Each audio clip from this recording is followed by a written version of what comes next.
한국 여권만 통과할 수 있습니다.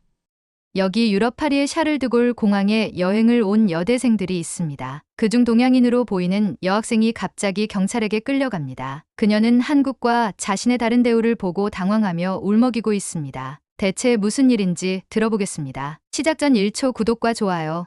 저에게 큰 힘이 됩니다. 안녕하세요.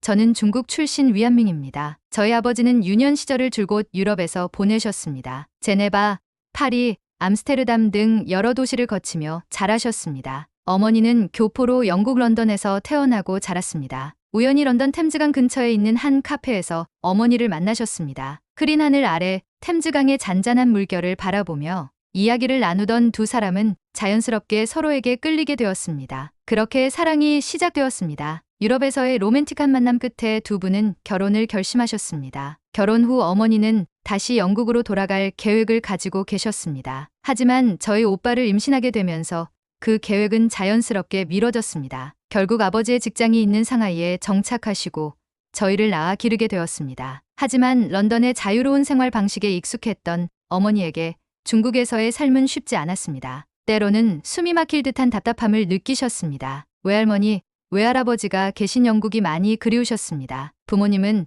저희가 항상 더 넓은 세상을 경험하고 견문을 넓히기를 바라셨습니다. 저희 오빠는 어릴 때부터 공부를 정말 잘했습니다. 영어는 물론이고 모든 과목에서 뛰어난 성적을 보였습니다. 그래서 중학교도 채 졸업하기 전에 외할머니, 외할아버지가 계신 영국으로 유학을 가게 되었습니다. 반면 저는 오빠처럼 특출나게 공부를 잘하는 편이 아니었습니다. 그래서 일찍 유학을 가지 못했습니다. 마침내 제 고등학교 시절 아버지가 호주 지사로 발령을 받으면서 저희 가족의 생활에 큰 변화가 찾아왔습니다. 지금도 그때 어머니의 표정이 선명하게 기억납니다. 마치 오랜 감옥에서 풀려난 것처럼 환한 미소를 지으시며 이삿짐을 싸셨습니다. 솔직히 저는 그때 어머니의 반응을 이해하지 못했습니다. 왜 이렇게까지 좋아하시는 걸까? 중국은 세계에서 두 번째로 큰 경제 대국이었습니다. 매일같이 새로운 고층 빌딩이 올라가고 첨단 기술이 발전하는 나라였습니다. 특히 디지털 결제 시스템은 정말 편리했습니다. 위챗페이 하나만 있으면 길거리 포장마차에서 고급 백화점까지 전부 결제가 가능했습니다. 하루는 궁금해서 어머니께 물어봤습니다. 우리나라처럼 잘 사는 나라가 어디 있어요? 이렇게 편리하고 풍족한 생활이 뭐가 불만이에요? 그때 어머니께서 하신 말씀이 아직도 귓가에 맴돕니다. 하고 싶은 말을 마음대로 하지 못하고, 보고 싶은 것을 마음대로 보지 못하고, 가고 싶은 곳을 마음대로 가지 못하는 나라가 얼마나 답답한지 내가 아직 몰라. 더 무서운 건 내가 이런 상황이 당연하다고 생각하도록 만들어졌다는 거야. 이런 세뇌 교육이 가장 큰 문제야. 그땐 어머니의 말씀이 과장된 것처럼 들렸습니다. 그저 영국에서의 삶이 그리워서 그러시는 거라고 생각했습니다. 중국의 발전이 부러워서 그러시는 거라고 여겼습니다. 하지만 호주로 이사를 가고 나서야 제가 얼마나 우물안개굴이었는지 깨달았습니다. 호주에서의 생활은 정말 중국과는 180도 다른 세상이었습니다. 처음 충격을 받은 것은 사람들이 당연하게 구글을 사용한다는 것이었습니다. 그제야 알게 됐습니다. 중국만 인터넷이 차단되어 있었다는 사실을요. 그동안 저는 바이두가 세계적인 검색 엔진인 줄 알았습니다. 학교에서는 유튜브가 선정적이고 자극적인 콘텐츠로 가득해서 전 세계 사람들이 멀리한다고 가르쳤습니다. 공영방송만으로 충분하다며 대신 틱톡이 세계 최고라며 자부심을 가지라고 했습니다. 하지만 호주에 와서 처음으로 유튜브를 자유롭게 켰을 때의 설렘은 이루 말할 수 없었습니다. 세계 각국의 실시간 뉴스부터 교육 콘텐츠, 다양한 문화 교류까지 모든 것이 새로웠습니다. 특히 전 세계 사람들이 자유롭게 의견을 나누는 댓글 문화는 신선하게 다가왔습니다. 시드니의 맑은 하늘 아래서는 검열 없는 인터넷을 마음껏 사용할 수 있었고, 학교에서는 자유롭게 토론하며 제 생각을 표현할 수 있었어요. SNS 마음대로 할 수 있었고, 읽고 싶은 책도 제한 없이 읽을 수 있었죠. 처음에는 이런 자유가 낯설고 두렵기까지 했어요. 마치 세상에서 자란 새가 갑자기 넓은 하늘을 마주한 것처럼요. 점점 저는 제가 얼마나 제한된 세상에서 살았는지 깨닫기 시작했어요. 중국에 가려져 있던 것들이 보이기 시작했거든요. 지금 생각해보면 어머니가 왜 그토록 중국을 벗어나고 싶어 하셨는지 이해가 돼요. 문화적 충격은 거기서 그치지 않았어요. 어머니가 항상 지적하시면 대해서도 새롭게 보게 됐죠. 어머는 늘 중국 사람들이 교양이 없다고 하셨어요. 공공장소에서 큰 소리로 떠들고 줄 서기의 개념도 없고 남을 배려하는 법을 모른다고요. 처음엔 어머니가 너무 예민하신 거라고 생각했는데 호주에서 지내다 보니 그게 아니었어요. 저희 집은 특이하게도 언어 환경이 자연스럽게 이중 언어였다. 서로 영어로 대화하시고 저와 오빠는 어릴 때부터 영어와 중국어를 동시에 배우며 자랐죠. 덕분에 두 언어를 자유자재로 구사할 수 있게 되었어요. 호주로 이주하던 첫날 공항에서 있었던 일은 아직도 생생히 기억나요. 멀리서부터 들려오는 시끄러운 소리 듣자마자 중국인이라는 걸 직감할 수 있었죠. 한 중국인 아주머니가 자기 짐이 안 왔다며 난리법석을 피우고 계셨거든요. 문제는 그분의 태도였고 호주는 영어권 국가 아방가르드의 기본적인 예의일 텐데 그분은 다짜고짜 중국어로 소리를 지르기 시작하셨어요. 내 짐 어디냐고 당장 찾아내라고 하면서 말이죠. 같은 중국인으로서 정말 얼굴이 화끈거리고 창피했어요. 어머니는 그 모습을 보시더니 아버지에게 단호하게 말씀하셨죠. 절대로 다시는 중국에서 살지 않을 거라고. 저런 교양 없는 행동들을 더는 보고 싶지 않다고요. 아버지도 민망하지 그 아주머니께 다가가서 무슨 일이냐고 통역해 주시면서 조심스럽게 말씀하셨어요. 여기는 호주인이 영어를 써야 하고 목소리도 좀 낮춰 달라고 하셨죠. 그런데 더 어이없었던 건 알고 보니 그 아주머니가 중국에서 자신의 실수로 짐도 붙이지 않고 온 거였어요. 본인의 잘못인데 불구하고 그렇게 소란을 피운 거죠. 공항 관계자들이 고개를 절레절레 흔드는 모습을 보니 정말 민망했어요. 호주에서 살면서도 비슷한 상황이 계속 간보거 식당이나 쇼핑몰에서 큰 소리가 들리면 어김없이 중국인이었고 높은 톤과 찢어지는 듯한 목소리로 고래고래 소리를 지르면서 흥분하는 모습을 보면 왜 해외에서 중국인들에 대한 시선이 좋지 않은지 이해가 됐어요. 이런 상황이 벌어질 때마다 부모님의 반응도 달랐어요. 아버지는 중국인들이 원래 직설적인 성격이라며 두둔하고 했죠. 반면 어머니는 주변을 전혀 신경 쓰지 않는 눈치 이기적인 행동이라며 강하게 비판하셨다. 고유한 문화와 특성이 있겠지만 다른 나라에 갔을 때는 그곳의 문화를 존중하고 배려하는 자세가 필요하다는 걸 깨달았거든요. 특히 목소리 톤이나 공공장소에서의 매너 같은 건 그 나라의 문화를 반영하는 중요한 요소와 호주에서는 조용하고 차분한 대화가 기본이에요. 호주 사람들은 낯선 사람에게도 친절했고 식당이나 가게에서도 서로 배려하며 차근차근 순서를 기다렸어요. 버스에서는 노약자를 위해 자리를 양보하는 게 자연스러웠고 길을 걷다가 부딪혀도 서로 미안하다며 웃으며 인사를 나눴죠. 처음에는 이런 문화가 오히려 낯설고 어색했는데 시간이 지날수록 이런 게 당연한 거라는 걸 깨달았어요. 특히 인상 깊었던 건 호주 사람들의 토론견이 다르더라도 서로 존중하면서 대화를 나누는 모습이 참 멋있었죠. 중국에서는 상대방의 의견을 단칼에 자르고 자신의 의견만 강요하는 경우가 많았는데 호주에서는 달랐어요. 모두가 서로의 이야기를 끝까지 듣고 차분히 자신의 생각을 나누었죠. 이런 경험들이 쌓이면서 저는 점점 더 넓은 세상을 보게 되었어요. 중국에서 당연하다고 생각했던 많은 것들이 사실은 당연하지 않았다는 걸 알게 거죠. 이제는 어머니가 왜 그토록 자유로운 환경을 갈망하셨던 중국인 친구들이 무리를 지어 다니는 모습이었죠. 하지만 문제는 그들이 무리를 지어 다니면서 하는 행동이었어요. 한 친구를 따돌리고 괴롭히면서 자기들만의 세력을 키워나가는 걸 봤죠. 처음에 그들은 저에게도 접근했어요. 그 같은 중국인이니 자기들 무리에 들어와서 함께 지내자고 제안했죠. 그때 어머니의 조언이 떠올랐어요. 호주로 가면서 제게 당부했어요. 그런 제안은 제 발전에 전혀 도움이 되지 않을 거라고요. 대신 다양한 외국 친구들을 사귀면서 시야를 넓히라고 하셨죠. 저도 그 말씀에 전적으로 동의했어요. 게다가 저에겐 또 다른 목표가 있었어요. 바로 오빠를 따라잡는 거였죠. 영국에서 옥스포드 대학에 다니는 오빠를 이기는 거였어요. 그래서 저도 친구 사귀는 것보다는 학업에 더 집중하기로 마음먹었어요. 오빠처럼 되고 싶다는 경쟁심이 컸던 거죠. 그런데 제가 그들의 무리에 합류하지 않자 상황이 달라지기 시작했어요. 같은 중국인인 저를 오히려 괴롭히기 시작한 거예요. 제가 지나갈 때마다 일부러 트집을 잡고 뒤에서 험담을 하면서 비를 걸었죠. 심지어 단체로 몰려와서 압박하기도 했어요. 하지만 저는 그렇게 만만한 상대가 아니었어요. 어릴 때부터 무술을 배워왔거든요. 스스로를 지킬 줄 알아야 한다고 아버지가 항상 강조하셨죠. 그래서 괴롭히는 친구들이 있으면 즉각 응징해줬어요. 한 번을 걸어온 학생을 단 한 번의 기술로 제압했지. 그 뒤로는 아무도 저를 건드리지 않았어요. 자연스럽게 제 주변 친구들은 중국들보다 호주 친구들이 더 많아졌어요. 그들은 제가 중국인이라는 사실에 아무런 편견 없이 대해줬죠. 그런 모습이 참 고마웠어요.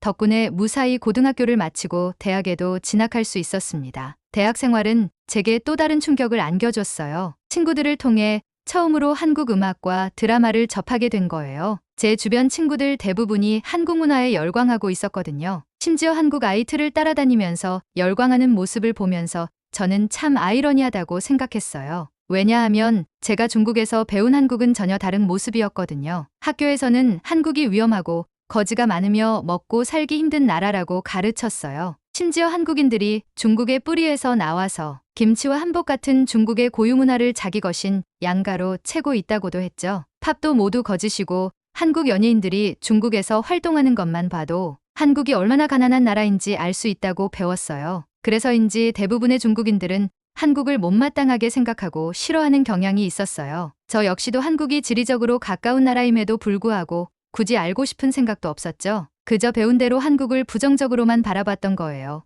그런데 대학에 와 보니 상황이 완전히 달랐어요. 제 주변 친구들은 거의 다 한국문의 열렬한 팬이었어요. 오히려 중국 배우나 가수를 아는 친구는 한 명도 없었어요. 이런 현상이 너무 신기해서 집에 와서 어머니께 말씀드렸죠. 어머니의 답변은 제게 또 한 번의 깨달음을 주었어요. 중국인들이 한국 문화를 이해하지 못하는 건 모든 정보가 정부의 검열을 받고 있기 때문이라고 하셨어요. 그래서 중국인들은 세계를 바라보는 시야가 제한적일 수밖에 없다고요. 심지어 어머니의 영국 친구들의 딸들도 한국을 무척 좋아한다고 해요. 재미있는 건 그분들이 어머니를 만나러 중국에 왔다가 오히려 답답함을 느껴서 여행지를 한국으로 바꾸신 경우도 많다는 거예요. 그만큼 세계인들의 눈에 비친 한국과 제가 배워온 한국은 너무나도 달랐던 거죠. 대학생이 되어 접한 한국 문화는 제게 충격 그 자체였어요. 특히 호주 친구인 엠버의 집을 방문했을 때가 가장 기억에 남아요. 그녀의 방에는 한국에서 사온 기념품들 가득했거든요. BTS의 포스터부터 앨범 응원봉, 아직 심지어 엠버는 콘서트도 직접 다녀왔다고 하더라고요. 요즘은 한국 아이돌의 춤을 배우면서 한글 공부도 열심히 하고 있다고 했죠. 처음엔 속으로 무시했어요. 한국 가수가 아무리 잘한다고 해봤자 얼마나 대단하겠어 하는 마음이었죠. 하지만 BTS 뮤직비디오를 보는 순간 제 생각이 완전히 바뀌었어요. 강렬한 비트와 화려한 춤, 무대 연출까지 모든 게 완벽했어요. 멤버들의 뛰어난 외모는 말할 것도 없었고요.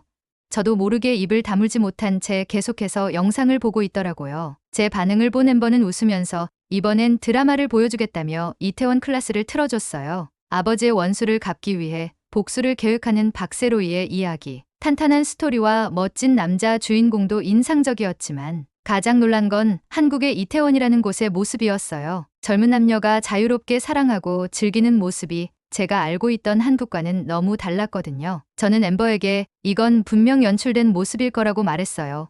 실제 한국은 이렇지 않을 거라고요. 그런데 엠버의 대답은 예상 밖이었어요.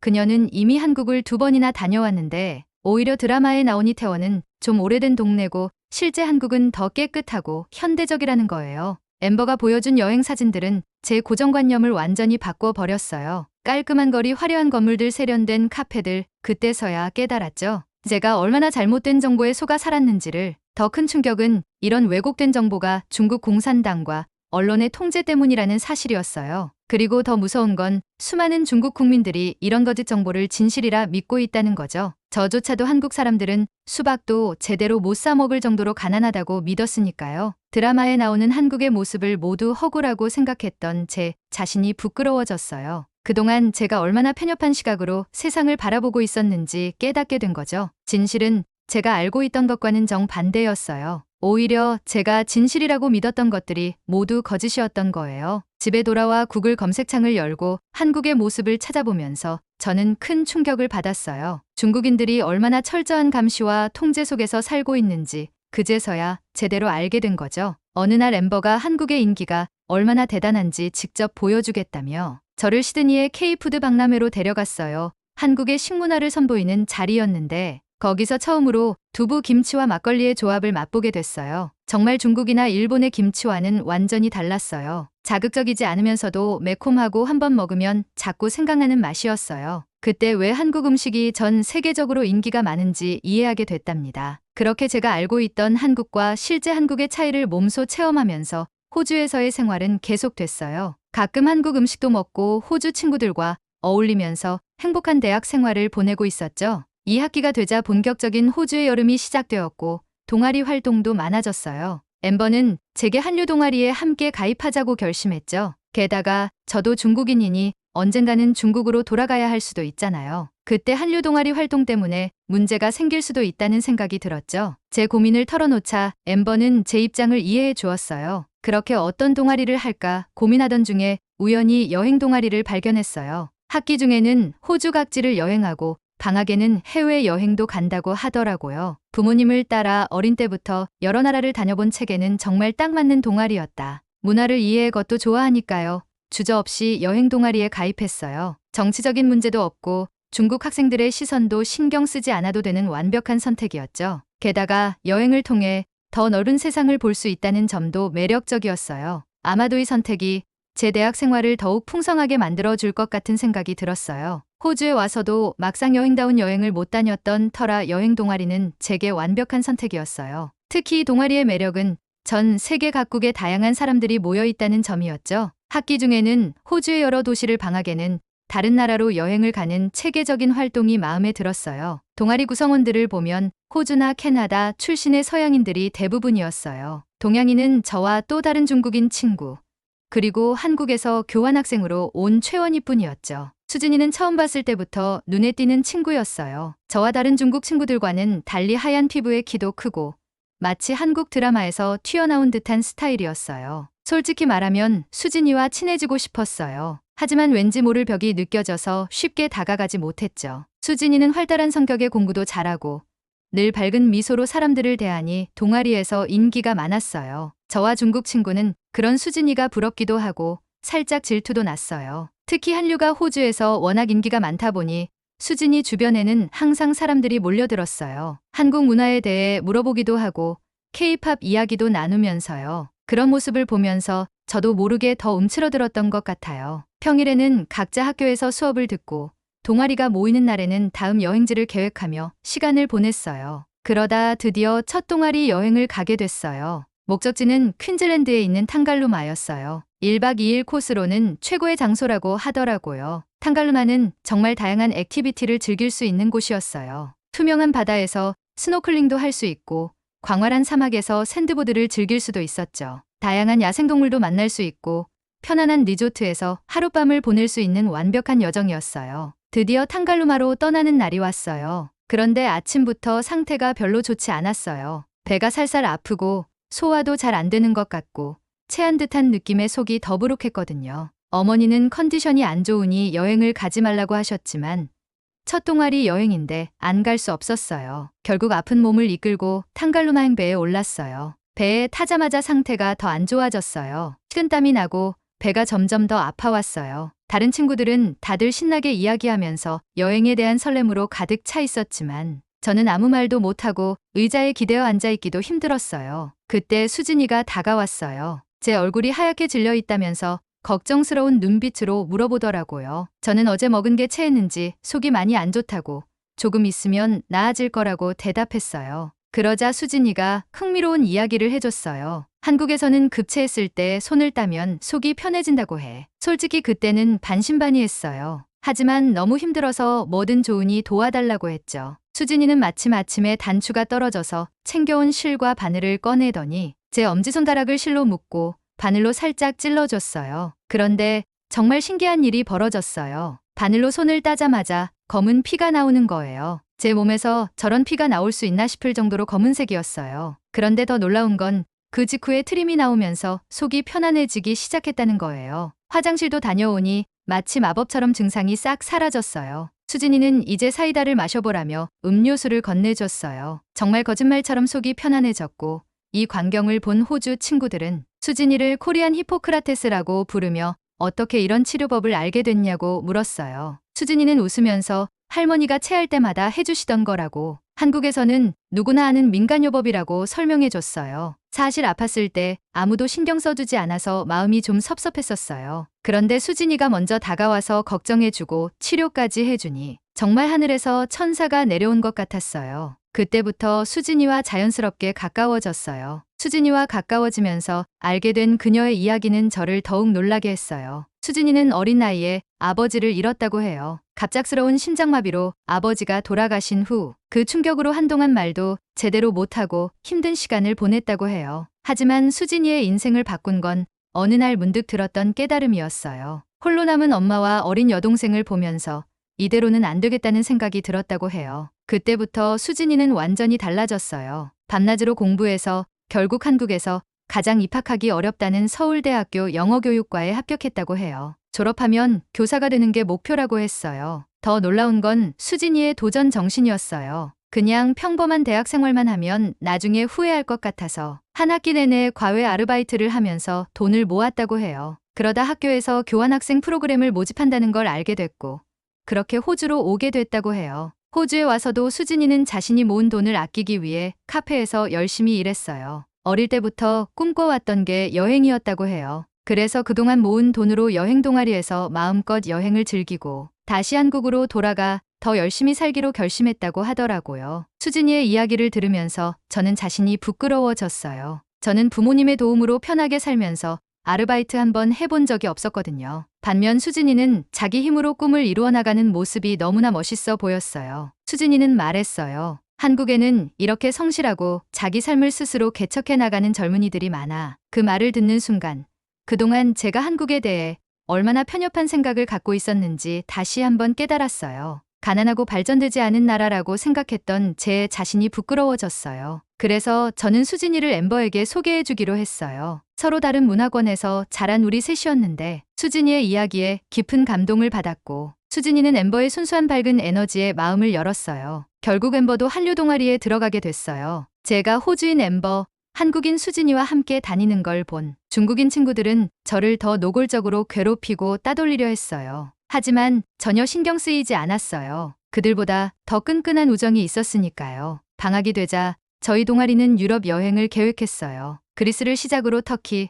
조지아까지 가는 남유럽 여행이었고 저와 엠버, 수진이가 모두 남유럽은 처음이라 기대감으로 가득했어요. 여행 경비를 마련하기 위해 셋이서 함께 아르바이트도 열심히 했어요. 사실 이런 모습은 제게도 큰 변화였어요. 항상 부모님께 용돈만 받아 쓰던 제가 수진이를 보면서 자극을 받았거든요. 아르바이트도 하고 도서관에서 공부도 하는 모습으로 바뀌었어요. 부모님도 이런 변화를 좋아하셨어요. 무작정 몰려다니면서 시간을 낭비하는 중국 친구들보다 수진이 같은 진정한 친구 한 명이 더 낫다고 하시면서요. 드디어 그리스에 도착했어요. 처음 본 그리스는 생각보다 치안이 좋아 보이진 않았지만 멋진 자연과 하얀색 건물들이 너무나 아름다웠어요. 산토리니를 거쳐 아테네까지 가는 동안 눈물이 날 만큼 감동적인 풍경들을 만났어요. 그런데 아테네에서 정말 놀라운 광경을 목격했어요. 아테네의 광장 한가운데서 BTS 음악이 울려 퍼지고 있었는데 현지 중고등학생으로 보이는 아이들이 노래를 완벽하게 따라 부르며 춤까지 추고 있었어요. 심지어 BTS 멤버들처럼 옷까지 맞춰 입고 있었어요. 더 놀라운 건 그 후였어요.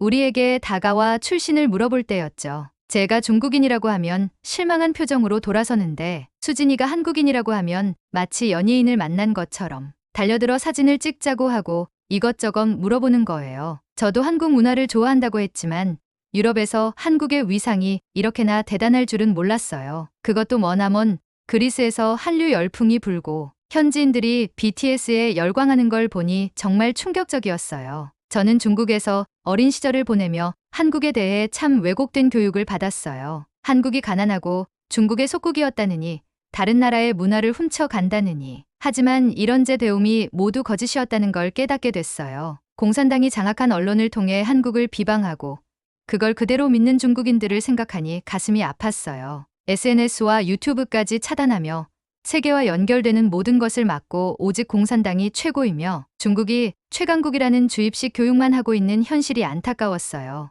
이런 상황에서는 더 이상의 발전도 없을 거라는 생각이 들었어요. 이제야 이해가 됐어요. 왜 어머니가 그토록 중국 생활을 답답해하셨는지, 왜 어머니의 외국 친구들이 중국 여행을 왔다가 하나같이 한국이나 일본으로 떠나는지 모든 게 명확해졌어요. 그리스에서 받은 충격은 시작에 불과했어요. 다음 여행지인 터키에서도 놀라운 경험을 했어요. 터키는 한국과 형제의 나라라고 불릴 만큼 가까운 우방국이더라고요. 수진이와 함께 시장에 가면 신기한 일들이 벌어졌어요. 터키 사람들이 출신을 물어볼 때 수진이가 한국에서 왔다고 하면 서비스도 챙겨주고 한국은 우리의 형제라며 특별히 따뜻하게 대해 주었어요. 반면에 제가 중국인이라고 하면 반응이 달라졌어요. 터키 사람들은 중국인들이 예의 없이 굴고 자기들끼리 중국어만 쓴다며 불만을 토로했어요. 하지만 제가 영어로 대화하고 예의 바르게 행동하니까 너는 중국인인데 영어도 잘하고 착해 보인다며 놀라워했어요. 제가 가장 큰 충격을 받은 건 터키에서 조지아로 넘어갈 때였어요. 학생이다 보니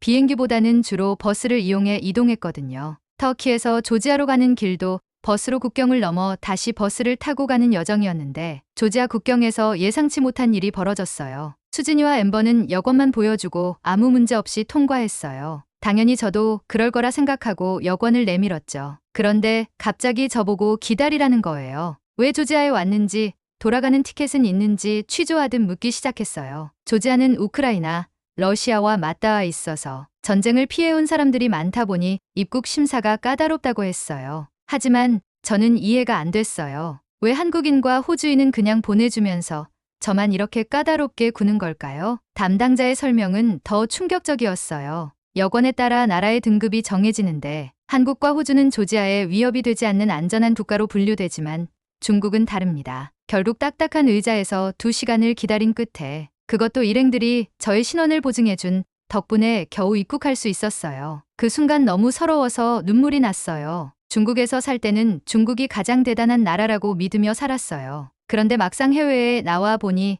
중국은 어디서도 환영받지 못하는 나라가 되어 있더라고요. 이런 현실도 모른 채 우물 안개구리처럼 살았던 제 자신이 한심하고 불쌍하게 느껴졌어요. 유럽 여행을 마치고 돌아와 부모님께 제 경험을 말씀드렸어요. 영국에서 태어나고 자란 어머니는 제 마음을 누구보다 잘 이해해 주셨어요. 어머니도 중국에서 살았던 시간이 마치 감옥에 있는 것 같은 답답함을 느끼셨어요. 그래서 일찍부터 저와 오빠를 해외로 보내기로 결심하셨다고 해요. 오빠는 외가돼 있는 영국으로 저는 아빠의 호주 주재원 발령을 계기로 이곳에 오게 된 거였죠. 주재원 생활이 끝나면 다시는 중국으로 돌아가지 않을 거라고 하셨어요. 대신 외할머니, 외할아버지, 그리고 오빠가 있는 영국으로 가서 살 계획이라고요. 다시는 중국에 돌아가지 않는다는 말을 들으니 복잡한 감정이 들었어요. 한편으로는 답답했던 곳을 떠난다는 게 기뻤지만 또 한편으로는 제가 태어나고 자란 곳을 완전히 떠난다는 게 섭섭하기도 했죠. 그렇게 1년이 흘러 수진이가 한국으로 돌아가는 날이 왔어요. 수진이를 통해 한국 문화를 배우고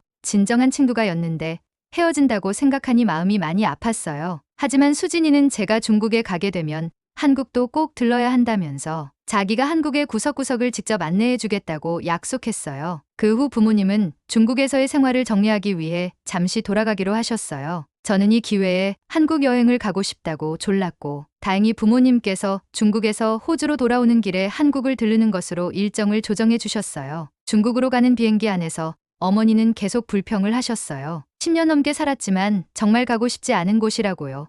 중국에 도착하자마자 첫 번째 불편함이 찾아왔어요. 구글 메일도 유튜브도 전혀 접속이 안 되는 거예요. 예전에는 이런 불편함을 전혀 느끼지 못했는데 이제는 너무 답답하게 느껴졌어요. 어머니 말씀대로 자유를 누려본 사람만이 자유의 소중함을 안다는 걸 깨달았죠. 오랜만에 중국 친구들을 만난다는 생각에 설레기는 했어요. 하지만 어머니는 걱정스러운 표정으로 당부했어요. 공산당에 신고라도 들어가면 큰일 날 수 있다면서요. 친구들을 만났는데 그들의 모습이 안타까웠어요. 여전히 우물안 개구리 럼 살고 있더라고요. 중국이 세계 2위고 곧 1위가 될 거라며 모든 나라가 중국을 우러러볼 거라고 자신만만하게 얘기하는데 제가 조지아에서 중국인이라고 입국 거부당할 뻔했던 이야기가 목구멍까지 올라왔지만 간신히 참았어요. 더 충격적인 건 위생 상태였어요. 호주의 청정한 환경에 살다가 오니 친구들에게서 나는 냄새가 참기 힘들 정도였어요. 샤워는 대체 언제 했는지 궁금할 정도로요. 중국의 위생관념이 부족하다는 건 알고 있었지만이 정도일 줄은 몰랐어요. 거리를 늘 때도 불편함이 가득했어요.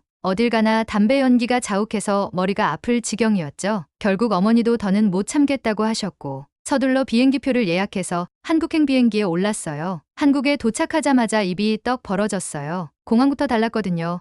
공항과 부대 시설이 너무 깨끗해서 불쾌한 냄새가 전혀 나지 않았어요. 거리를 걷는데 쓰레기 하나 없는 걸 보면서 정말 놀랐죠. 시민들의 의식 수준을 보니 수진이가 호주에서 보여줬던 그 매너가 한국인의 기본이었다 걸 이해하게 됐어요. 어머니도 한국이 이렇게 발전된 나라인 줄 몰랐다며 놀라셨어요. 이것도 다 공산당이 우리를 세뇌시켜 그런 거라며 또 한 번 분통을 터뜨리 특히 한국은 도착하자마자 유튜브와 구글이 자유롭게 열린다는 게 신기했어요. 중국 사람들은 세계인이 열광하는 이런 것들을 하나도 못한다는 게 이상하게 느껴졌어요. 처음엔 한국이 중국이랑 크게 다르지 않을 거라 생각했는데 하나하나 다 달랐어요. 특히 관광지의 화장실을 보고 놀랐어요. 모든 칸마다 칸막이가 있더라고요. 중국은 아직도 칸막이 없는 화장실이 많아서 외국인들이 기겁하곤 하는데 말이에요. 프라이버시를 중요하게 여기는 서양인들 입장에서는 정말 충격적이었을 거예요. 제가 중국에서 살았다는 걸 떠올리면 지금도 아찔해요. 어머니는 한국이 이런 나라인 줄 알았다면